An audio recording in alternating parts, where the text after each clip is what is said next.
দেখে ফেললাম আজকের দিনের সেকেন্ড সিনেমা এবং অজয় দেবগনের মোস্ট হাইপড মুভি অরো মে কাহা দম থা। মোস্ট হাইপড বলাটা বোধহয় একটু বাড়াবাড়ি হয়ে যাবে, কারণ সিনেমাটা সেরকম ভাবে কোনো প্রমোশন হয়নি, সেরকম ভাবে লোক দেখতেও যাচ্ছে না হলে। আমি তো ভেবেছিলাম উলেজের মতো আমাকে একাই হলে বসে দেখতে হবে, কিন্তু দেখলাম না, 8-10 জন গেছে, যাদের সঙ্গে বসে আমি সিনেমাটা এনজয় করলাম।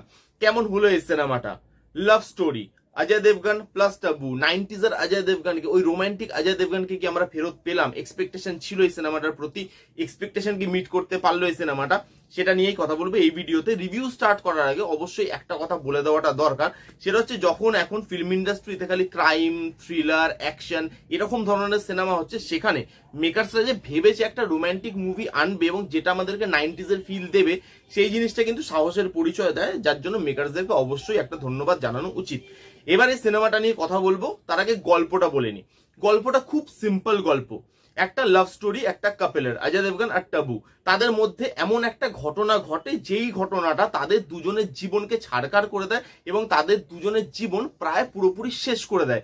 কি সেই ঘটনা? সেই ঘটনা থেকে এই দুজন লোক কিভাবে ওভারকাম করে, আদৌ ওভারকাম করতে পারে কিনা কোনোদিন, সেটা নিয়েই এই সিনেমাটা হতে চলেছে। এইবার যদি এই সিনেমার পজিটিভ দিকগুলো নিয়ে কথা বলি, দেখুন এই সিনেমাটা একটা পারফেক্ট রোমান্টিক সিনেমা কি? না, এই সিনেমাটা একদমই একটা পারফেক্ট রোমান্টিক সিনেমা হয়নি। কিছু পজিটিভ দিক আছে যেগুলো অবশ্যই কথা বলা দরকার, যার মধ্যে ফার্স্ট হচ্ছে এই সিনেমাতে পারফরমেন্সেস। এই সিনেমাটা যদি আপনি সবকিছু ছেড়ে দেন, শুধুমাত্র দুজনের জন্য এই সিনেমাটা আপনি দেখতে যেতে পারেন। এক হচ্ছে অজয় দেবগন আর সেকেন্ড হচ্ছে টাবু। এই দুজন এবং এই দুজনের কেমিস্ট্রি অন স্ক্রিন কিরকম ম্যাজিক্যাল ওয়ার্ক করে সেটা আমরা জানি, এবং এই দুজনের কেমিস্ট্রি এখানেও খুব ভালোভাবে ওয়ার্ক করেছে। প্রত্যেকটা রোমান্টিক জায়গা, প্রত্যেকটা ইমোশনের জায়গা, প্রত্যেকটা ড্রামাটিক জায়গা, সেই জায়গাগুলো এই দুজনের পারফরমেন্সেস আউটস্ট্যান্ডিং এবং দুজনের কেমিস্ট্রি খুব ভালোভাবে ওয়ার্ক করে। আর অজয় দেবগন এমন একজন অ্যাক্টর, এই সিনেমাটা আপনি দেখলে সেটা আরো ভালো বুঝতে পারবেন যে কোনো সিনে ধরুন কিচ্ছু করার নেই, খালি চোখ দিয়ে ওই সিনটাকে কি করে বার করতে হয়, খালি এক্সপ্রেশন দিয়ে কি করে বার করতে হয় সেটা অজয় দেবগন জানে, এবং তাকে যেভাবে টাবু সাপোর্ট করেছে সেটা আউটস্ট্যান্ডিং। এই দুজনের পারফরমেন্স জাস্ট অনবদ্য। এই সিনেমার মিউজিক করেছে MM কিরওয়ানি, এবং তাকে নিয়ে আর কিছু নতুন করে বলার নেই, লেজেন্ডারি মিউজিক ডাইরেক্টর। এখানেও কিন্তু মিউজিক ভালো, ব্যাকগ্রাউন্ড স্কোর খুব ভালো সাপোর্ট করছে এই সাবজেক্টটাকে। এখানে বেশ কিছু ভালো ভালো ডায়লগ আছে যেগুলো খুব ইম্প্যাক্টফুল। একটা রোমান্টিক সিনেমাতে ভালো ভালো ডায়লগ থাকাটা খুব জরুরি, এবং এখানে যেভাবে ডায়লগ রাইটিং করা হয়েছে সেটা ভালো। এক একটা জায়গায় সেই ডায়লগগুলোই সিনটার ওয়েটটাকে বোঝায় এবং সেই জিনিসগুলো খুব ভালো লাগে দেখতে। ডায়লগগুলো এক একটা জায়গায় খুব ইম্পর্টেন্ট এবং খুব ইম্প্যাক্টফুল লাগে আপনার। আর গোটা সিনেমাতে কিছু এমন জায়গা আছে সেখানে কিছু মোমেন্ট, কিছু রোমান্টিক দৃশ্য, কিছু ডায়লগ, সেখানে BGM এর ইউজ, সেই জিনিসটা যেভাবে মোমেন্ট তৈরি করে বা যেভাবে ইমোশন তৈরি করে, সেই জিনিসটা কিন্তু অডিয়েন্সের দেখতে ভালো লাগে, কানেকশন ফিল করায়, ইমোশনাল ফিল করায়। কিন্তু দুঃখের বিষয় সেই জায়গাগুলো খুব কম আসে সিনেমাতে। থ্রু আউট দ্য মুভি ওই ইমোশনটা, কানেকশনটা, ওই মোমেন্টস গুলো আপনি কিন্তু পাবেন না বা মেকাররা প্রোভাইড করতে পারে না, খুব কম টাইমের জন্য আসে। কিন্তু যেই জায়গায় ওই মোমেন্ট গুলো আসে সেই জায়গাগুলো দেখতে খুব ভালো লাগে, আর সেই জায়গাগুলো স্টেজিংও খুব ভালোভাবে করা হয়েছে। এই ছিল মোটামুটি পজিটিভ দিক। এবার যদি নেগেটিভ দিকে আসি, এই সিনেমার সব থেকে বড় নেগেটিভ দিক কি জানেন? সেটা হচ্ছে এই সিনেমার স্টোরি। এই স্টোরিটা যদি আজকে থেকে আমরা 5 বছর বা 7 বছর আগে দেখতাম, এই স্টোরিটা মানানসই হতো। কিন্তু এই স্টোরিটা যেভাবে দেখানো হয়েছে, আপনার মনে হবে যে এরকম স্টোরি আজকের দিনে কি করছে।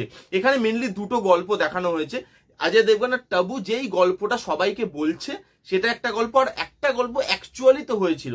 এখানে দুটো গল্প রাখা হয়েছে এবং দুটো গল্পই না খুব সিম্পল। সেই গল্পগুলোর মধ্যে এমন কোনো জায়গা ছিল না যেই গল্পটা আপনাকে থ্রু আউট দ্য মুভি এই 2.5 ঘন্টা ধরে রাখতে পারে। আপনার মনে হবে যে এটা অনেক ব্যাকডেটেড সাবজেক্ট, এটা আগে যদি তৈরি হতো, এই রোমান্টিক সিচুয়েশন গুলো আগে যদি তৈরি হতো 5-7 বছর আগে, তাহলেও আমরা কানেক্ট ফিল করতে পারতাম। বাট আজকের দিনে এরকম ধরনের সাবজেক্ট অডিয়েন্সের কতটা ভালো লাগবে সেটা আমার খুব একটা মাথায় এলো না।